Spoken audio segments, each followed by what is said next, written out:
మీ బట్టలకి సాఫ్టింగ్ ప్రొటెక్షన్ ఇచ్చే సరైన ప్రొడక్ట్ ఎలిమ్ ఫ్యాబ్రిక్ కండిషనర్. దేవుడిచ్చిన ప్రసాదం అనుకుని నలుగురిని కన్నాను, ముగ్గురికి పెళ్లి చేయగలిగానయ్యా. ఈ ఊరు ఏమిచ్చినా మీరు తీసుకుంటారు కదయ్యా, ఇది మిగిలిపోయింది, తమరే ఏదో చెయ్యండి అయ్యా.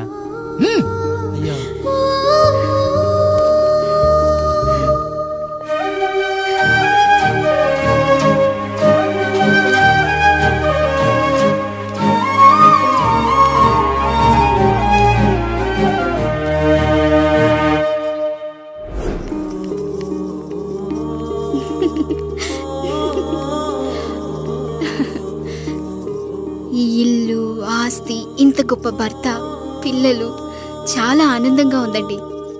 కానీ నాకు ఒకటే లోటు, మన తర్వాత మన పిల్లల్ని చూసుకోవడానికి వీళ్ళకొక అన్నయ్య కావాలండి. అచ్చం మీ పోలికలతో వీళ్ళకొక అన్నయ్యని కందామండి. నువ్వు అడిగితే కాదనగలనా?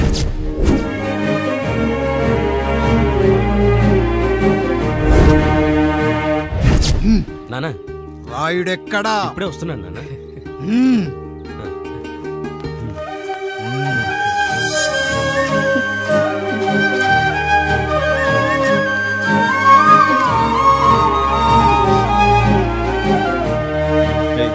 చూడరా, మీ అన్న మీద పగ తీర్చుకోవడానికి నీకు ఇదే సరైన సమయం.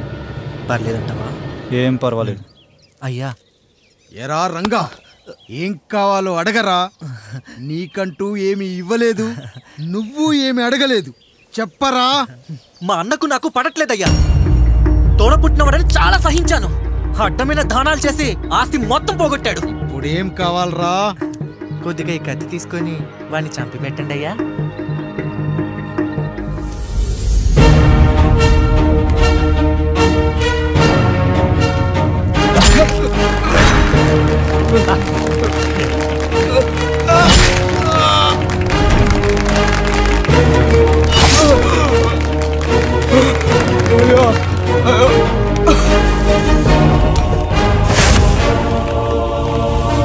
నాయుడు, అన్యాయంగా మా నాన్నని చంపేశావు.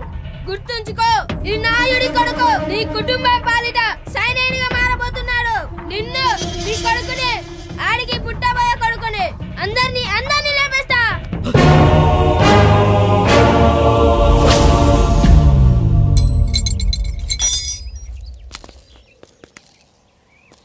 ఏం జరిగింది? మీరు హత్య చేసినట్టు ఇప్పుడే సమాచారం అందింది. తగిన సాక్ష్యాధారాలు పరిశీలించిన పిమ్మట మీకు యావజ్జీవ కారాగార శిక్ష, 2000 రూపాయల జరిమానా విధిస్తూ అరెస్ట్ చేస్తున్నాం. అయ్యగారు నా కోసం చేసిన త్యాగాన్ని హత్య అంటుందా మీ చట్టం? ఇదెక్కడ న్యాయం? మనిషికి ఇచ్చిన మాట నిలబెట్టుకుంటే అరెస్ట్ చేస్తారా? ఏ దేశంలో ఉంది చట్టం? నన్ను ఏం చేయమంటారు రాయుడు గారు? 9వ తరగతి చదివి ఊర్లో గాలికి తిరుగుతున్నా నన్ను మీ మనిషి ఒకడు పోలీస్ స్టేషన్లో ఉండాలని నన్ను ఎస్ఐన్ చేశారు. సాటి మనిషిని స్వేచ్ఛగా హత్య చేసుకోవాలని దౌర్భాగ్య స్థితిలో బతుకుతున్నాం మనం. మీరు చేసిన ఈ గొప్ప పనిని అర్థం చేసుకునే సంస్కారం, విజ్ఞత, విజ్ఞానం మాకు లేవు సార్, మాకు లేవు.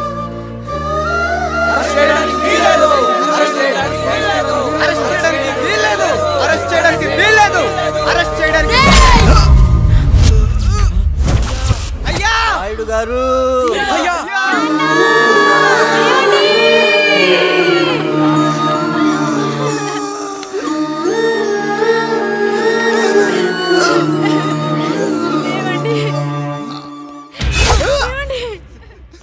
నొప్పిగా ఉందిరా.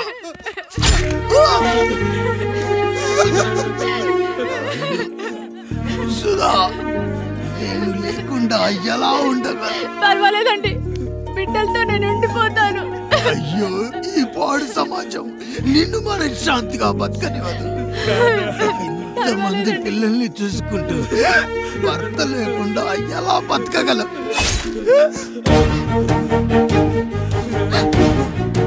వద్దండి.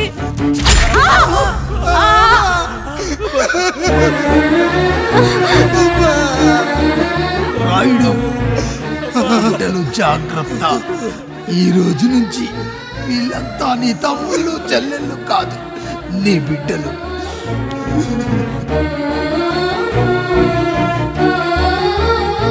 ఎక్కడికి వెళ్ళనురా, నీ కష్టం వస్తే ఒక్కసారి నాన్న అని పిలవరా, ఆ సమాధిలోంచి అయినా లేచొస్తా.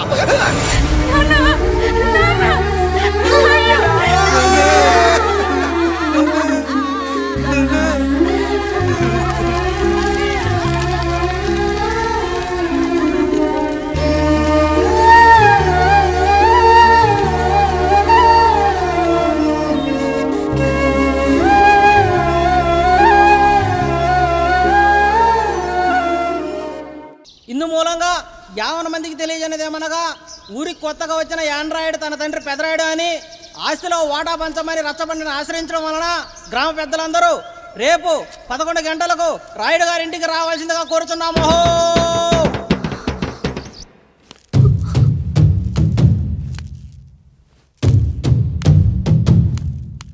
ఎందుకొచ్చారు? తన తాత పాపారాయుడు గారు ఆస్తి తనకు కూడా కావాలంటూ పంచాయతీలో ఫిర్యాదు చేశాడయ్యా.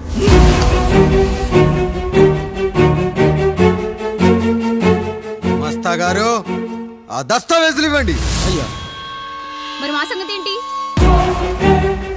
అడగరేంటి? అవునన్నయ్యా, ఈరోజు మీ పన్మేష్ కొడుకొచ్చాడు, రేపు ఆ పాలదం కూతురు వస్తుంది. ఇలా వచ్చినోళ్ళంతా మీ సంతానమేని తెలిసాక అదిగో ఆ కాముడు చెప్పినట్టు మా ఆయన వాటా కిందో బాత్రూము, నాకో సబ్బు బిల్ల, నా పుట్టబోయే బిడ్డకో బొట్టు బిల్ల, ఇదే మిగులుతుంది. అయినా ఊరి జనాభా కన్నా అన్నయ్య పిల్లల సంఖ్య ఎక్కువైపోతుంది. వాళ్ళందరూ ఇంటి మీదకి వచ్చే లోపు మా ఆస్తి మాకు ఇచ్చేస్తే మా బతుకులు మేము బతికేస్తాంగా. అవునన్నయ్య, మా ఆస్తి మాకు కావాలంతే. ఎవరిని పట్టుకుని ఏం మాట్లాడుతున్నారయ్యా? ఉన్నప్పటి నుంచి ఆయన మిమ్మల్ని సాగుతూ ఉన్నారు.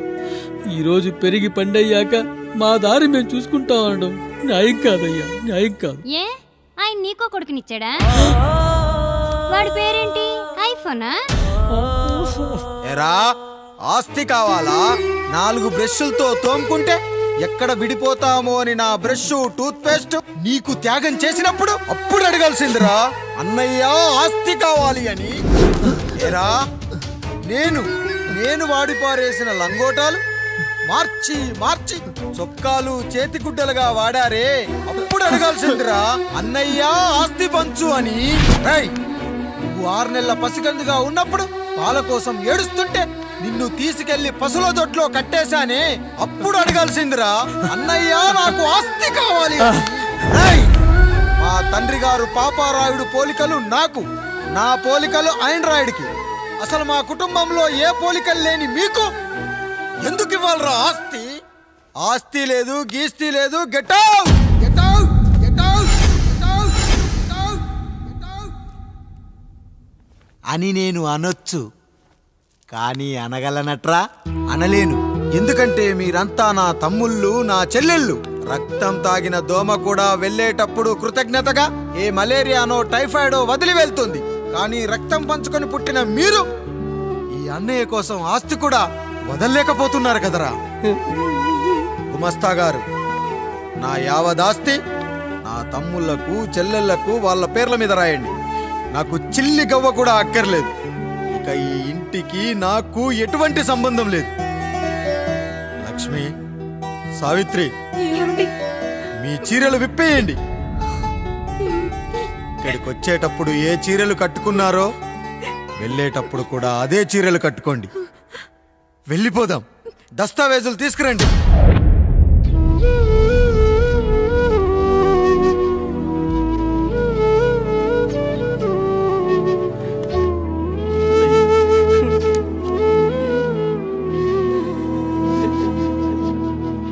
ఇక ఈ ఇంట్లో నా పేరు వినపడితే నా తమ్ముళ్ళు, చెల్లెళ్ళు బాధపడతారయ్యా. ఈ ఇంట్లోనే కాదు, ఈ దస్తావేజులో కూడా నా పేరు ఉండకూడదు. నేను ఇక్కడ సంతకం పెట్టి వీళ్ళ మనసు నొప్పించలేను. అయ్యా, మొత్తం వదిలేసి మీరెలా బతుకుతారయ్యా? ఎండకు నీడలా, వర్షానికి గొడుగులా నన్ను ఇన్నాళ్ళు కాపాడింది. కష్టాల్లో సుఖాల్లో నాకు తోడుగా నిలిచింది. నా నిజమైన ఆస్తిని, కుటుంబ గౌరవాన్ని కాపాడింది. ఇదేరా నా ఆస్తి, అంతస్తు. ఇదే మా నాన్నగారిచ్చిన లంగోట. బంగారం లాంటి తమ్ముళ్ళే లేనప్పుడు నాకు మాత్రం ఈ బట్టలెందుకురా? బట్టలెందుకురా? బట్టలెందుకురా? బట్టలెందుకురా? వెతికిన దొరకదే రూపం, అరి పిలిచిన పలకదే ప్రాణం. వెతికా నువ్వు నడిచిన దారుల్లో, బ్రతికే నువ్వు విడిచిన శ్వాసల్లో.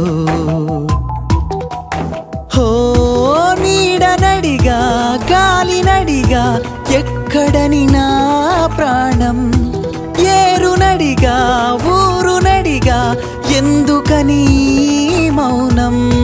బాధనను విడువనని తడిమినది వెంటపడి.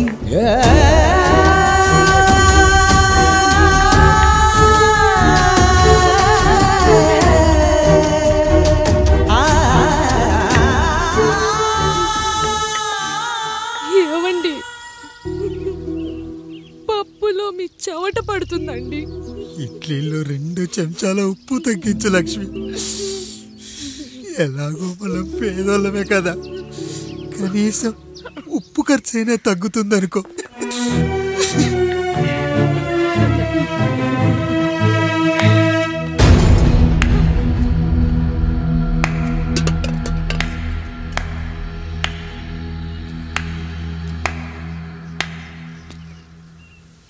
పప్పు రుబ్బుతున్నావా పెదరాయుడు? ఎవడికైనా చేసిన పాపం పండుతుంది అంటారు, నీకు మాత్రం అదిగో అలా పిండయింది. అరే రే రే రే రే, చేతి నిండా భార్యలు, ఇంటి నిండా బంధువులు, బీరువా నిండా డబ్బులు, ఊరి నిండా జనాలు.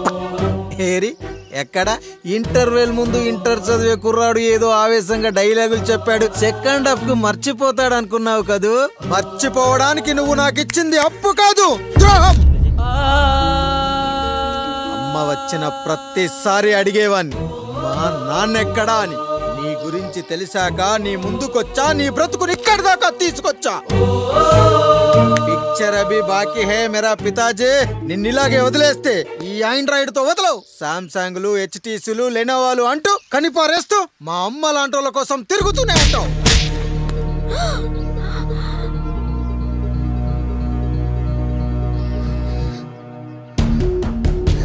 అమ్మా అమ్మా, ఛీ, నన్ను అలా పిలవకురా. ఎవరిని పట్టుకొని ఎన్ని మాటలు అంటున్నావురా? రాయికి వరమిచ్చిన రాముడు దేవుడైతే, ద్రౌపదికి చీరిచిన కృష్ణుడు దేవుడైతే, నాకు బిడ్డనిచ్చిన ఆయన కూడా దేవుడేరా. ఏంటి, ఇలానే వదిలేస్తే బిడ్డల్ని కంటూ వెళ్తాడా? అసలు ఆయన కంటూ సొంతంగా ఒక్క బిడ్డ కూడా లేడు.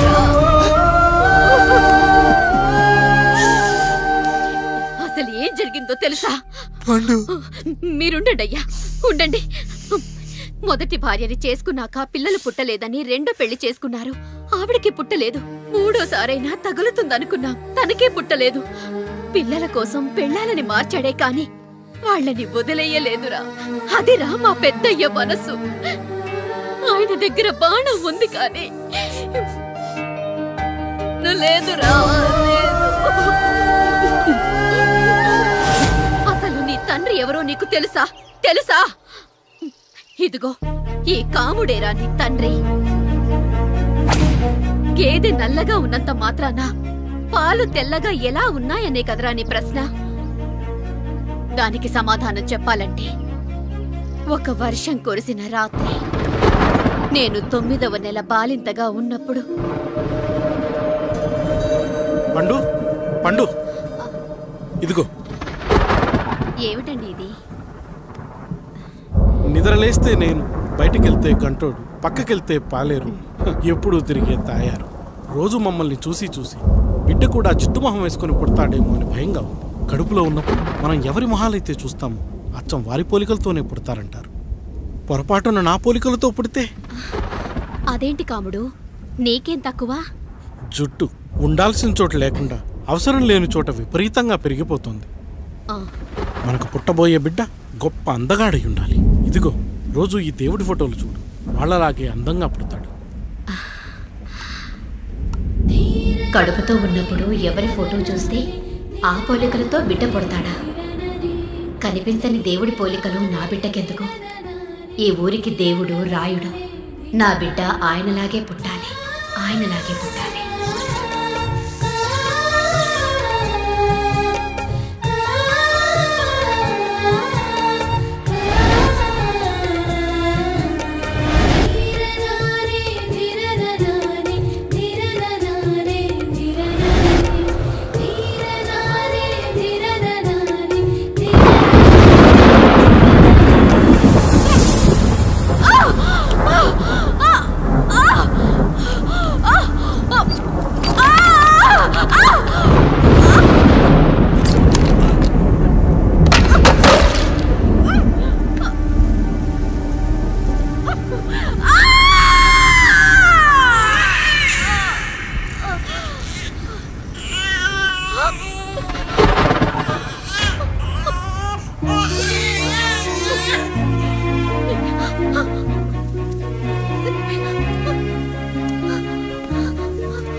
ఏంటి పండు ఇలా వచ్చావు?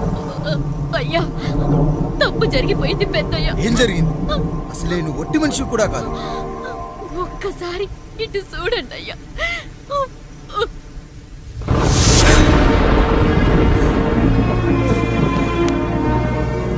వీడేంటి అచ్చం నాలా ఉన్నాడు? అసలేంటి, ఎందుకు ఇలా జరిగింది? నువ్వు ఎప్పుడైనా చీకట్లో పంపు సైడ్ దగ్గరికి వచ్చావా? మరి అమలాపురంలో శివాలయం దగ్గర రత్నాలు నీకేమైనా అమ్మవుతుందా? పిఠాపురంలో పద్మ, రామాపురంలో లక్ష్మి, కాకినాడలో సుజాత. అయ్యో దేవుడా, అసలు ఇదంతా ఎలా జరిగింది పండు? అయ్యా ఇదంతా కాముడి వల్లే అయ్యా, కాముడి వల్లే. కాముడా? కాముడు కుటుంబానికి నాకు ఏం గుర్తు రావట్లేదే. ఎన్నని గుర్తు పెట్టుకోగలను నేను మాత్రం. అయ్యా అది కాదయ్యా,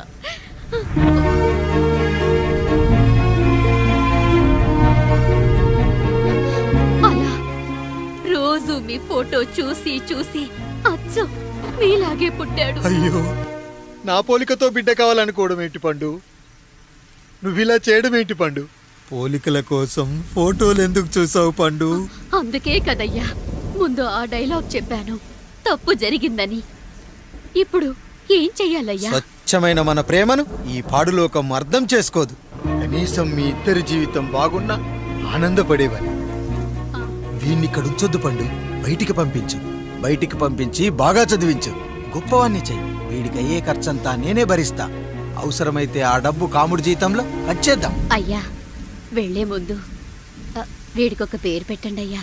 వీడు ఇంకో రాయుడు, అంటే ఇంగ్లీష్లో అండ్ రాయుడు, అండ్ రాయుడు.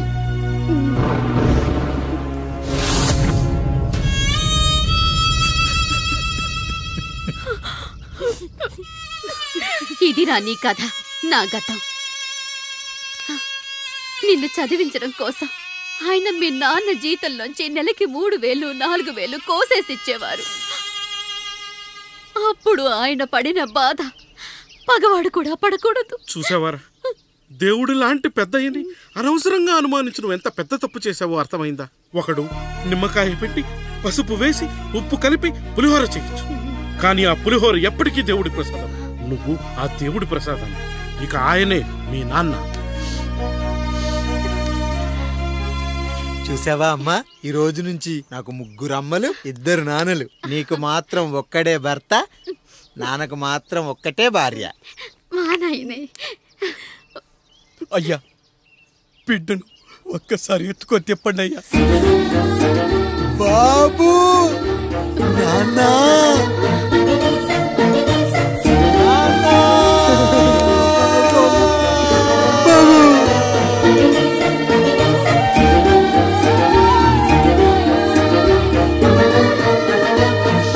నన్ను క్షమించు నాన్న. ఇప్పటికైనా నిజం అర్థం చేసుకున్నావు. అది నాకు చాలురా, చాలు. చాలదు నాన్న, నిన్ను ఏలెత్తి చూపిన జనంతో చెయ్యెత్తి దండం పెట్టించాలి. అన్నయ్య కంటే ఆస్తి ముఖ్యమనుకున్న మన కుటుంబానికి గుణపాఠం నేర్పించాలి. ఇక నాకు వదిలే నాన్న, నేను చూసుకుంటా.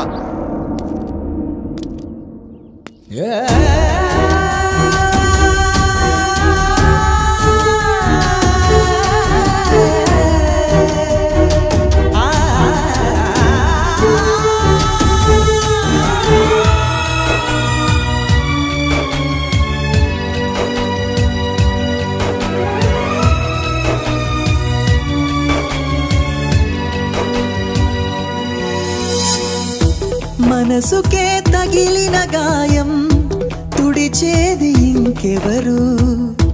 మనిషిలో పెరిగిన ద్వేషం తొలచేది ఇంకెవరు? గుండెలో పగిలిందా కన్నీటి పర్వతమే, ఓదార్పు కరువయ్యే బంధాల సంద్రములో. జాలి లేదు, కరుణ లేదు ఈ స్వార్థ మనుషులలోన. గురుతులేవి, మనుగడేది ఈ మనిషి మంచితనాన. బాధనను విడువనని నవ్వినది వెంటపడి